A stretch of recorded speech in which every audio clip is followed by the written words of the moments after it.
السلام عليكم ورحمة الله وبركاته. اللهم صل وسلم وبارك على سيدنا محمد وعلى آله وصحبه أجمعين. النهاردة معانا موضوع كان انتشر من اللي فاتوا. الطفل اللي هو اتذبح في قلب المحل اللي هو شغال فيه. طفل صغير عنده 14 سنة. ايه الموضوع او ايه المشكلة اللي انتشرت دلوقتي وقلب السوشيال ميديا؟ اللي حصل دلوقتي ان في شاب أو شخص عنده 14 سنة، لسه طفل صغير شغال في سوبر ماركت في منطقة المهندسين. اللي حصل إيه بقى؟ إن الشاب ده كان شغال عادي، مفيش أي مشكلة، وبعد كده في شخص دخل عليه وقال له عايز حاجة من المحل، يعني عايز يشتري حاجة. الولد دوت كان قاعد بياكل، يعني طفل وقت الفضا كده، جايب اكل وقاعد بياكل علشان يقدر يقاوم طبعا ويشتغل ويكمل يومه. الطفل ده كان قاعد بياكل، فقام ساب الاكل وقام يجيب للشخص ده طلبه، او يساعد الشخص الكبير اللي هو جه يشتري الحاجة ده، يعني يساعده ان هو يجيب له طلبه ويجيب له حاجته. اول ما الولد قام من على الاكل علشان يجيب الحاجة للشخص ده، قام مسك الولد وطلع سكينة من جيبه وحطها في رقبة الولد. الموضوع باختصار ان هو ذبح الطفل ده، والناس والاهالي بتاعت الشارع جريوا وراه ومسكوه. الشخص طبعا كان حاول يهرب من المكان وجري، فالاهالي شافوا الوضع وشافوا الحادثة قدامهم، جريوا ورا الشخص دوت، ما سابوهوش وتمكنوا منه ومسكوه. طبعا اتصلوا بالشرطة، الشرطة جت وقبضت عليه. ان شاء الله هياخد اعدام، ان شاء الله بامر الله هياخد اعدام، هو وكل واحد بيعمل الافعال ديت. وبعد كده بيقولوا ان هو مريض نفسي او مجنون او في اي حاجة، مش على حساب الناس ديت والاطفال اللي هي عمالة تموت وتتذبح. احنا مش عارفين طبعا الموضوع ايه باختصار، مش عارفين ليه هو عمل كده. بينه وما بين الولد ده ايه، في طار، في حاجة عمل معاه مشكلة. مهما كان ده طفل صغير عنده 14 سنة. يعني مهما عمل او في بينه وما بينه حاجة، ما يعملش فيه كده، ما توصلش لدرجة القتل. مع اني ما افتكرش ان ممكن يكون في بينه وما بينه حاجة، يعني دخل المحل كده يعني وبيشتري حاجة والولد قامله. شكل الموضوع كده ان مفيش بينه وما بين الولد اي حاجة ولا يعرفه. ليه هو عمل كده احنا مش عارفين لحد دلوقتي. ولسه طبعا ما ظهرش اي حاجة من ناحية التحقيقات مع الشخص ده. عمل ليه كده؟ خلاص الناس ما بقتش عندها قلب، الناس ما بقتش عندها قلب، ما بقاش في رحمة في البشر. الذبح والقتل بقى حاجة عادية كده بالنسبة للناس، هو فرخة بقت حاجة سهلة جدا. والله حرام، حسبي الله ونعم الوكيل. ان شاء الله هياخد اعدام ان شاء الله. هو لو خد اعدام وفي ميدان عام مفيش حد هيفكر ان هو يعمل كده في اي حد. موضوع القتل والحاجات ديت كتر قوي الايام دي، والاعتداء والبلطجة كترت قوي قوي الايام دي. لازم اي شخص يعمل كده يتحاسب حساب عسير، واللي يفكر ان هو يقتل شخص يتعدم في مكان عام قدام الناس كلها، والناس تشوفه وهو بيتقتل كده او بيتشنق، علشان تبقى عظة للناس اللي هي بتفكر تعمل حاجة زي كده او ماشية في المواضيع دي. الموضوع باختصار ان في منطقة المهندسين ولد صغير عنده 14 سنة بيشتغل علشان نقوت يومه واكل عيشه ويساعد اهله. الولد ده قاعد في المحل اللي بيشتغل فيه، وقت فضا كده بياكل بيفطر او بيتغدى. دخل عليه شخص بحجة ان هو عايز يشتري حاجة، ساب الاكل اللي هو بياكله وقام علشان يجيب له طلب. قام الشخص دوت والولد بيقوم، راح ماسكه دابب بالسكينة في رقبته. ليه هو عمل كده ما نعرفش، ما سابهوش غير لما الولد انتهى خالص وحاول ان هو يهرب. الاهالي مشكورين جريوا وراه ومسكوه واحتفظوا عليه لحد ما اتصلوا بالشرطة والشرطة جت خدته. عايزين نقول ربنا يرحمه ويسامحه ويصبر أهله ويلهمهم الصبر والسلوان، والشخص اللي عمل كده ربنا ينتقم منه، وحسبنا الله ونعم الوكيل.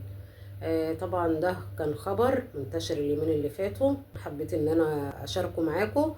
وفي كمان خبر تاني اشارك حضراتكم بالخبر التاني عن الطالبة سمية الكتامي. سمية الكتامي طلعت الأولى في الثانوية العامة، تعرضت لحادث سير في طريقها وهي رايحة بلدها المنوفية.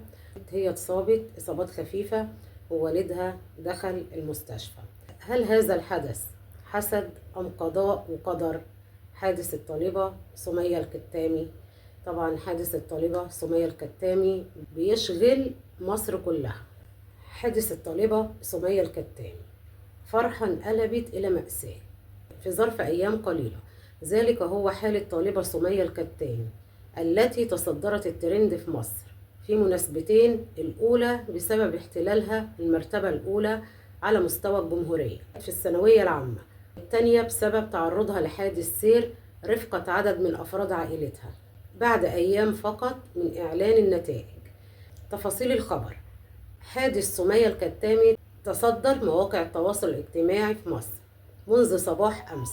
تصدر حادث سمية الكتامي مواقع التواصل الاجتماعي في مصر. تعرضت سمية هي ووالدها لحادث سير. وقع حادث سمية الكتامي في منطقة الجيزة عندما كانت الفتاة ووالدها في طريقهما للعودة إلى مسقط رأسهم بمدينة السادات بمحافظة المنوفية بعد إجراءها الاختبارات قبول بإحدى الجامعات. سمية كانت في الجيزة هي ووالدها بتعمل اختبارات قبول بأحد الجامعات، يعني اختبارات اللي هي تخش الجامعة وكده. طبعا وهم راجعين لبلدهم مدينة السادات في المنوفية الحادث ده في الطريق.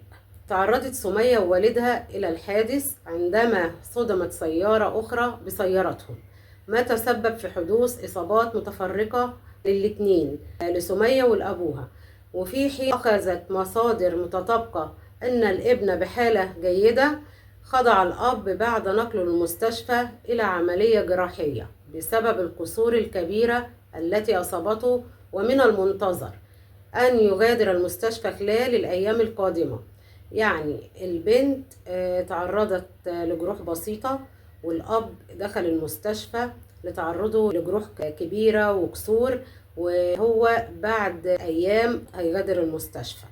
وكان اسم سمية الكتامي تصدر المواقع الإعلامية في مصر بعد أن جاء ضمن قائمة أوائل الطلاب الحاصلين على الثانوية العامة هذا العام. وتصدرت الكتامي قائمة شعبة علمي ما أهلها للحصول على منحة لمواصلة الدراسة بألمانيا في اختصاص الهندسة. وتلقت الطالبة المتألقة حينها التهاني من مؤسسات رسمية مصرية ومن المصريين على مواقع التواصل الاجتماعي. سمية الكتامي اسمها تصدر مواقع إعلامية بعد حصولها على النجاح، وإنها طلعت من الأوائل على الثانوية العامة في العام الدراسي الحالي في شعبة علم الرياضة. دوت أهلها للحصول على منحة لمواصلة الدراسة بألمانيا، يعني جالها منحة من ألمانيا في الاختصاص الهندسي.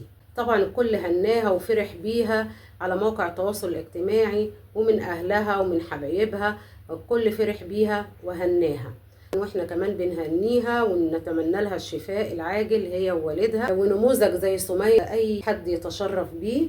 هل ده حسد أم قضاء وقدر؟ ممكن نقول الاتنين، ممكن نقول الاتنين، لأن الحسد بيؤدي لهلاك. طبعا